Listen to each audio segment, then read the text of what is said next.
আসসালামু আলাইকুম, নমস্কাৰ। আশা কৰোঁ সকলোৱে ভালে আছে।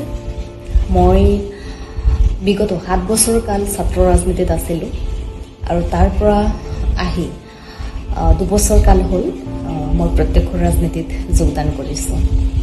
প্ৰত্যক্ষ ৰাজনীতিত অহাৰ পিছত প্ৰথমতে মোক আমাৰ এইডৰ দলৰ নেতা হজৰত মৌলানা বদৰুদ্দিন আজমল আল কাছিমি চাহাবে মোক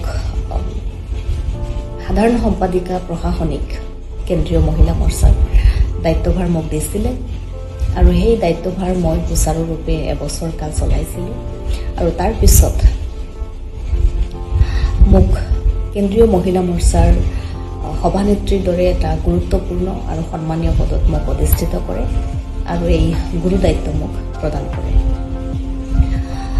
এই দায়িত্বভাৰ গ্ৰহণ কৰাৰ পিছত আমাৰ নেতা, আমাৰ এইডৰ দলৰ সভাপতি হজৰত মৌলানা বদৰুদ্দিন আজমল আল কাছিমি চাহাবৰ নিৰ্দেশ মৰ্মে আমাৰ এইডৰ দলৰ সন্মানীয় বিধায়কসকলৰ পৰামৰ্শ আৰু সহায় সহযোগিতা লৈ আমাৰ প্ৰত্যেক জিলাৰ সভাপতি, সাধাৰণ সম্পাদককে আদি কৰি আমাৰ সকলো দলীয় কৰ্মীসকলৰ দিহা পৰামৰ্শ আৰু সহায় সহযোগিতা লৈ মই কেন্দ্ৰীয় মহিলা মৰ্চাৰ পূৰ্ণাংগ সমিতি 100 মহিলাক লৈ প্ৰত্যেক জিলাৰ পৰা তেখেতলোকে বাছি দিয়া সেই মহিলাক লৈ এটি পূৰ্ণাংগ সমিতি গঠন কৰিছে।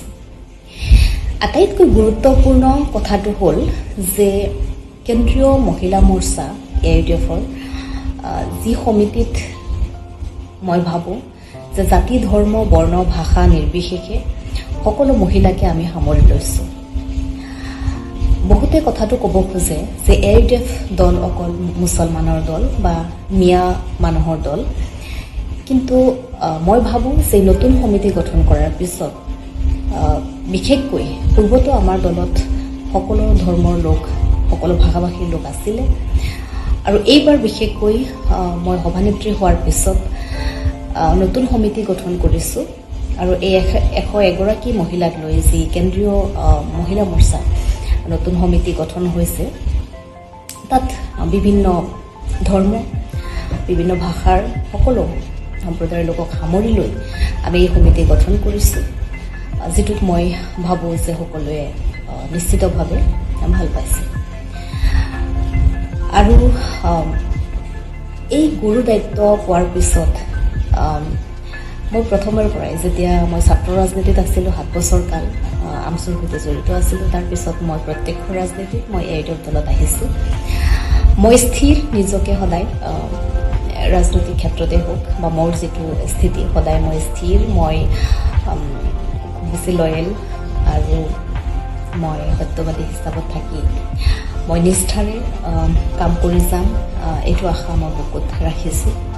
ছাত্ৰ ৰাজনীতিত থাকোঁতেও মোৰ এইটো আশা আছিলে, যেতিয়া মই পঢ়া শুনা কৰিছিলোঁ, বিশেষকৈ মই আইনত স্নাতকোত্তৰ ডিগ্ৰী লাভ কৰিছোঁ। তাৰপিছত এতিয়া গৱেষক ছাত্ৰী গুৱাহাটী উচ্চ ন্যায়ালয়ত মই অধিবক্তা হিচাপতো কৰ্মৰত আছিলোঁ, কিন্তু এতিয়া সময় বিশেষ দিব নোৱাৰোঁ আৰু মোৰ গৱেষণা চলি আছে কাৰণে মই এইবিলাকত ব্যস্ত আছোঁ। যিয়ে নহওক, মই ছাত্ৰ ৰাজনীতিত থকাৰ পৰাই সামাজিক কাম কাজত জড়িত আছিলোঁ আৰু মোৰ এটা সপোন আছিলে যে পঢ়া শুনা শেষ কৰি ছাত্ৰ ৰাজনীতিৰ পৰা প্ৰত্যক্ষ ৰাজনীতিত মই যাব বিচাৰিম, কাৰণ এগৰাকী শিক্ষকৰ পৰিয়ালৰ পৰা মই আহিছোঁ আৰু মোৰ মনত সদায় এইটো এটা ইচ্ছা আছিলে যে আমাৰ সমাজখনত ধৰ্মীয় আৰু ভাষিক সংখ্যালঘু সমাজখনৰ পৰা বিশেষকৈ আমাৰ মহিলাসকলে প্ৰত্যক্ষ ৰাজনীতিত খুব কমেই থাকে এক্টিভলি।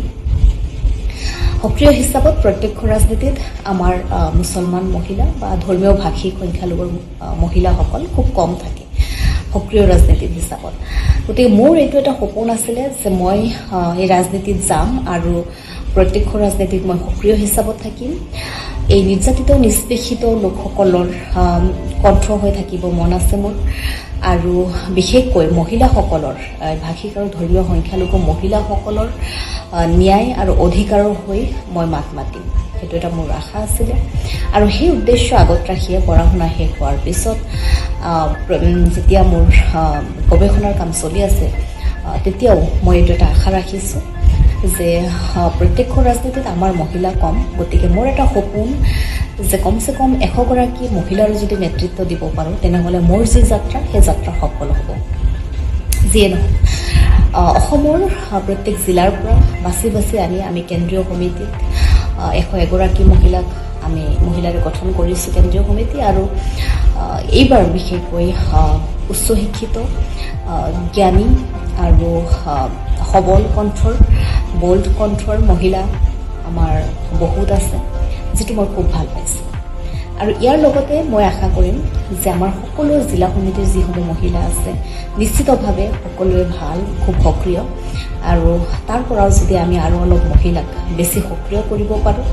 আমি বিগত সময়ত কেন্দ্ৰীয় মহিলা মৰ্চাৰ ফালৰ পৰা এটি কৰ্মশালাৰ আয়োজন কৰিছিলোঁ, আৰু আগলৈকো এনেদৰে মহিলাসকলক আমি কৰ্মশালাৰ জৰিয়তে কেনেদৰে ৰাজনৈতিক ক্ষেত্ৰখনত মহিলা সক্ৰিয় হিচাপত থাকিব সেই উদ্দেশ্য আগত ৰাখি আমি আগন্তুক সময়ছোৱাতো কাম কৰি যাম। আমাৰ আশা, আমাৰ সপোন যে আমাৰ কেন্দ্ৰীয় সমিতিত যিসকল মহিলা এই নৱগঠিত আমাৰ কেন্দ্ৰীয় সমিতি, এই মহিলাসকলক মই শুভেচ্ছা জনাইছোঁ যে প্ৰত্যেকেই যাতে সবল কণ্ঠৰে মহিলাৰ ন্যায় আৰু অধিকাৰৰ হকে মাত মাতি যায়, তাৰ লগতে সমাজখনত থকা সমস্যাসমূহক লৈ তেওঁলোকে কাম কৰে।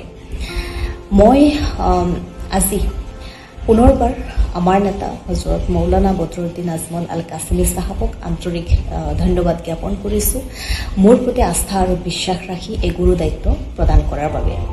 তাৰোপৰিও আমাৰ এআইইউডিএফ দলৰ সন্মানীয় বিধায়কসকল, আমাৰ এআইইউডিএফ দলৰ কেন্দ্ৰীয় সমিতিৰ বিষয়ববীয়াসকল, প্ৰত্যেক জিলাৰ বিষয়ববীয়াসকল, আমাৰ গ্ৰাছৰুট লেভেলৰ কৰ্মীসকল, যিসকলৰ ভূমিকা দলত যথেষ্ট পৰিমাণে থাকে, মই আটাইকে মোৰ ফালৰ পৰা মই আন্তৰিক ধন্যবাদ জ্ঞাপন কৰিছোঁ। আৰু আশা কৰোঁ অনাগত সময়ছোৱাত আটাইয়ে আমাৰ কেন্দ্ৰীয় মহিলা মৰ্চাক যাতে দলৰ হৈ নিষ্ঠাৰে কাম কৰাৰ ক্ষেত্ৰত সহায় সহযোগিতা প্ৰদান কৰে। ধন্যবাদ।